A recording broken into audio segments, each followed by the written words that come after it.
So Yeah. When I first started watching, um, like 10, 11 years ago, something like that. Uh, I was that casual young wrestling fan. I was like, oh, John Cena, he's the best. And then and I didn't like any of the heels. Like at the time, I didn't like Miz, I didn't like Punk, I didn't like Del Rio, I didn't like Kane. I liked Cena, I liked Edge, I liked Orton. Basically, the top face guys I liked, and the top heel guys I Rey didn't. Mysterio. Yeah, and Ray, and a couple of others. But as I grew older, I got more of a understanding, I guess you could say, of it, and I grew to. I still like all those guys. Just I prefer. Okay, how am I going to put this? You prefer the performer if they could put up a good performance versus whether or not they're good or bad. Yes, basically. Yeah. I grew to like Punk, especially his 2011 to 2014. Well, other than some little instances, right back. And a few other things, like his match with Jericho at Payback 2013 is still one of my favorites, and my favorite match has been Cena versus Punk at Money in the Bank in 2011. I grew to respect all these guys, not be like, oh, I just don't like him. He's freaking trash. Like the only guy I don't have respect for only because of stuff he's done outside. I mean, I still respect him as a wrestler, but outside is Del Rio. Yeah, Del Rio has a lot of going on in his private life, and I can completely understand that. Completely understand that. So I don't mind him as a performer. He does seem like a lot of his personal life and backstage is kind of shady. Yeah. Um, like Cena and Miz, I've grown to respect outside of the company as well for what Cena's done for Make a Wish and for what Miz has done kind of for Make a Wish, and then also just WWE as a whole. Being on shows and hosting things and getting WWE's name more out there than it already is. What was that Um, last part? Can you repeat that last part? You kind of cut out there. oh, and getting WWE's name out there than it already is. Talking about Right. Miz. Yeah. Well, Miz is one of those guys that has kind of like an appeal, kind of like John Cena, where a casual fan might see him on like reality TV and understand who he is and things like that. So that's what Miz has going for him. Miz, I did not like his first run at all when he first came in, but my issues with him was more in the in ring because it looked like he didn't belong. And what I mean by that is like you see these guys that kind of put in a lot of effort to kind of make it look as authentic as possible. And then when the Miz came in, it didn't come across like that.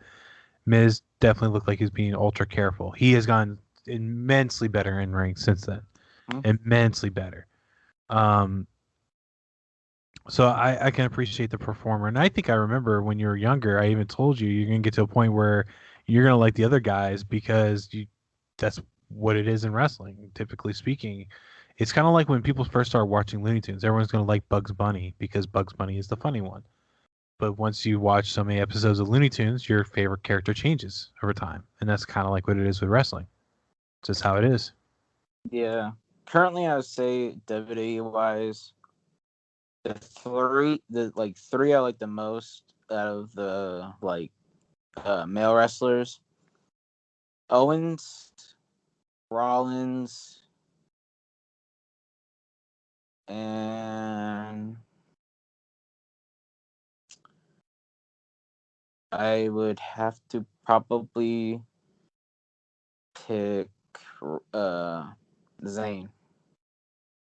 Zayn's up Uh, there for me. Owens is definitely my favorite. Rollins, I like his in-ring performance. I'm just not a fan of his character.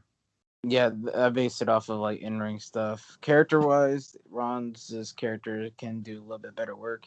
Female wise, this is for both in ring and character. I appreciate Alexa's character, so she went up there a lot more for me than she already was. Um, Alexa and whenever she comes back, I've always liked Sasha Banks. Mm.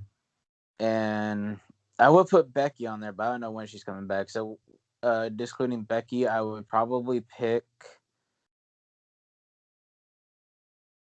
Not Bianca? I was just about to say Bianca. Actually, I've like thinking it'd probably be Bianca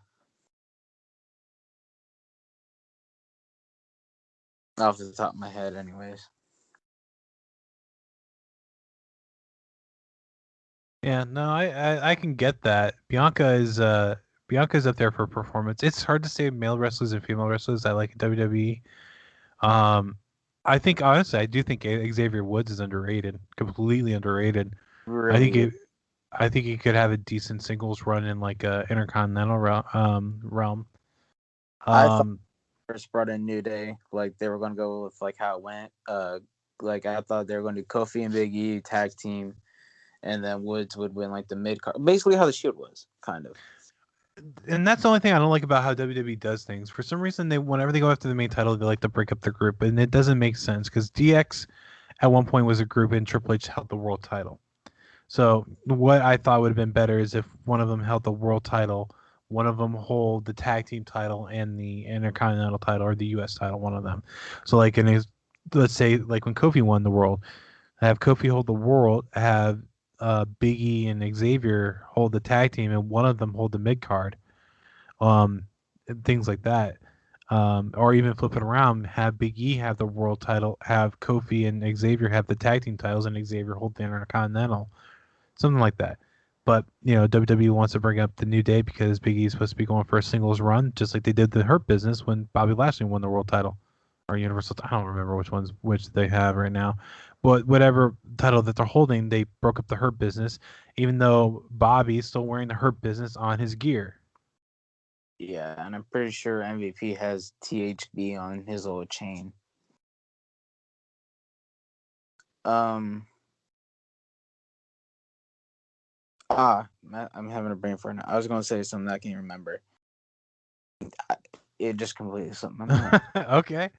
Okay. Well, again, it just kind of goes back to WWE not making sense with how they do things. And I don't want to be a WWE hater. It's more or less I'm disappointed in them, especially when you go back and watch the old stuff. And it seemed like they had everything together for years, and it just kind of all fell apart. Yeah. NXT still doing pretty good. I saw a really good NXT match from this past Tuesday. It Oh, was what? it was the way, which was Gargano and Theory versus Lorcan and Pete Dunne. But that's such a weird name to me, though.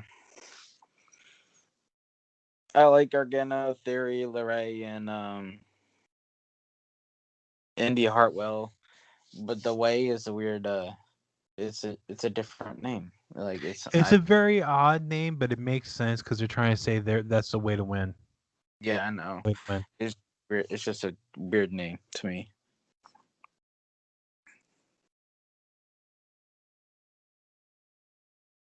What's the next pay-per-view? Money in the Bank.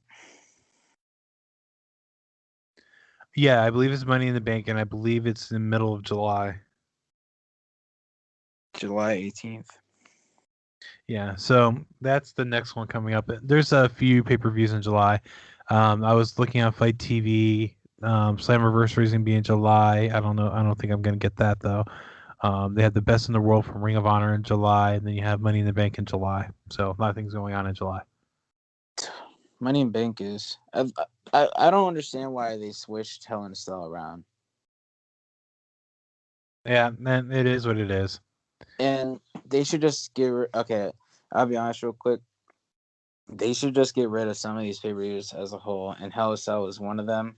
Because you put on like 2, 3, sometimes maybe even 4 Hell in a Cell matches for rivalries that don't, in my opinion, don't even deserve the Hell in a Cell. You Right. should save it for like big matches. Like Taker and Triple H at WrestleMania 20 is a perfect example of why that has to be in Hell in a Cell.